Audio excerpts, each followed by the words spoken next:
man has been on the planet for a certain amount of time, and certain people that take the time to examine and study mankind can come up with very wise things about men, and about the order of men, and about the things in the planet, about the ecology. I mean, that's a type of wisdom, but it's still earthly wisdom. Then there's sensual wisdom, which is, sensual like an animal's appetite. Sensual wisdom, people that learn to kind of slide in and out of situations to manipulate the people around them. That is a type of wisdom, but it's sensual wisdom. And the final is the demonic, is of the devil, where sometimes the demonic can be so true that it causes people that listen to it to go completely off course. The most powerful deceptions are those that are sometimes 90% true and 10% deception. It's kind of like if you took a missile and you fired it at the sun, which we know is vastly greater than the Earth, and you were off like 1 degree in your calculations, it would miss the sun completely. So we have today, and it's always been this way, people who give a lot of truth and lead people by that truth to themselves, and then cap it with a deception. And those are people who are in the cult, or people that are trying to integrate Christianity and Jesus Christ with other faiths and other philosophies. They draw people in and they keep them from the door of heaven. Like the scribes and Pharisees were, they were into Judaism, but yet they had come so far away from the relationship with God that they themselves were like being used of the enemy. And Jesus would say, hey, on the outside you look like whitewashed sepulchres, on the inside you're dead man's bones. He said, you are of your father the devil. He would tell them, you are of your father the devil. He's talking to religious leaders of the nation of Israel. And we know that the God of Israel is God, but yet these people had deviated so far from their God that they no longer recognized him, even when he came in the flesh and was standing right before them. They wanted to kill him and crucify him. And what did they want to kill him for? Is because the works that he did were of the Father. So Jehovah comes to us and manifests himself through his Son, Jesus Christ. And everything he did was a manifestation of God's heart and will and mind, and he wanted to destroy it. It shows you how far mankind comes away from the God of the universe. So he says, this wisdom does not descend from above, but is earthly, sensual, demonic. For where envy and self-seeking exists, confusion and everything are there. We don't usually think of envy and self-seeking as being actually wicked. We think it's maybe a character flaw, but not something that is wicked or evil, but they are. Because wherever these things are present, wherever they dominate, confusion and every evil practice are also there. So usually when I find myself in a social setting anywhere, and there seems to be this murky confusion, I know that the enemy is at work. And I don't care where it is. It could be on Bourbon Street in New Orleans, in the French Quarter, or it could be at some church that I'm walking through. And you see the confusion. You see the fact that people are not focused, and they don't have their hearts and minds set upon the Lord. They're just kind of busy about doing what they think that they're supposed to do for the church or for God. But a truly wise person doesn't seek glory or gain, but is gracious and giving. On the other hand, it says in verse 17, the wisdom that is from above, the wisdom that comes from God, the wisdom that we see all through scriptures. As you read through Proverbs and you read the Psalms and you see the wisdom of God just shining as a light through the darkness of the world throughout all the centuries that man has existed in. The wisdom that is from above is firstly pure. It's pure.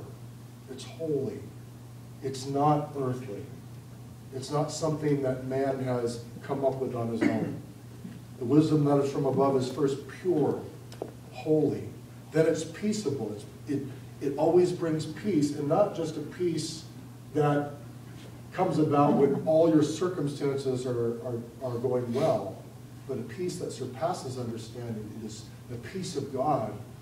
And you know what that peace is like, because you could have come in to this room with your heart heavy with the burdens of your life. Maybe you have relatives who are terminal, or your finances are tubing, or you know people that are just going through excruciating times right now, and people that are suicidal or hooked on drugs or alcohol, and all this has happened during the Christmas season, and you come in, and by all worldly wisdom, you should be burdened, but you come into the presence of God and your burdens are lifted and you almost feel guilty about it. I shouldn't be feeling this good. Life is going down the toilet, and here I am, just praising God and feeling good. And it's not something that you were hyped into. It is because the wisdom that is from above is pure and peaceable.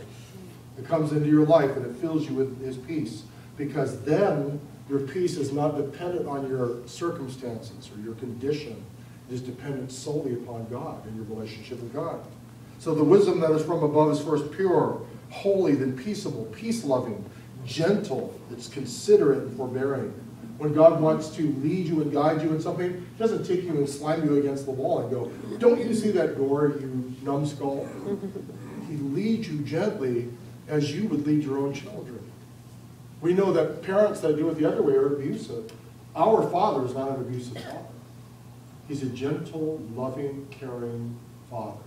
And the way that He would lead us and guide us is in knowing everything about us and everything within our hearts and the way that we tick, our very natures. He works with us individually to make us mature in Himself.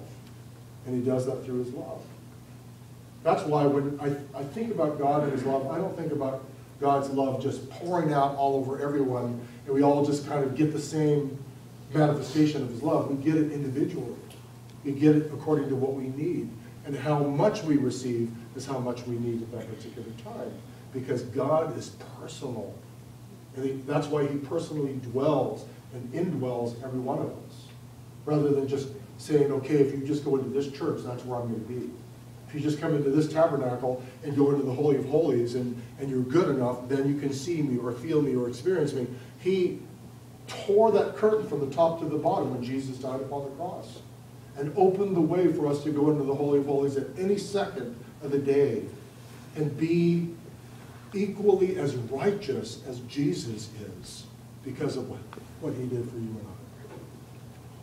Wisdom that is from above is pure, peaceable, gentle, willing to yield, in other words, submissive, full of mercy and good fruit, without partiality and without hypocrisy. Anytime I really want to know if God is really leading me, I go to this verse and I go, okay, what is this?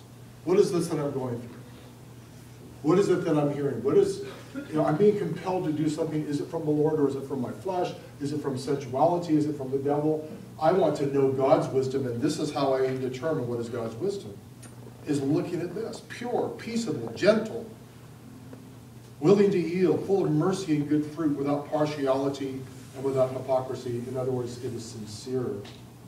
One can gauge where the source of something is from by comparing it to these words. Is it pure? Is it holy? Is it peaceable? Is it peace-loving? Is it gentle? Is it considerate and forbearing? Is it willing to yield? Godly wisdom will be full of mercy and good fruit. It will be without partiality, without a higher and lower echelon. God blessing some and not blessing others. God loving some and not loving the others. That's why I have a hard time with some doctrines. Some people point out in the scriptures, well, I've loved him and I've hated him, but in comparison, when you look at the scriptures, you see what he's talking about. People that will not receive God's love don't have God's love. People that will receive God's love will have it. People that receive God's salvation will have salvation. People that reject His salvation will not have salvation, because God does not force us to receive anything He's trying to give to us. It says in verse 18, now the fruit of righteousness is sown in peace by those who make peace. That's understandable. The wise are people of peace. You want to be fruitful in righteousness, spiritual maturity, holiness. We have to learn to use our words carefully. Beautiful, pleasing words come from a wise spirit. Controlled tongue, as we were looking at before, is possible only with refined and controlled thoughts. So someone could try to discipline themselves to be good Christians outwardly, but only someone who is transformed from the inside can actually become a righteous example of Jesus Christ.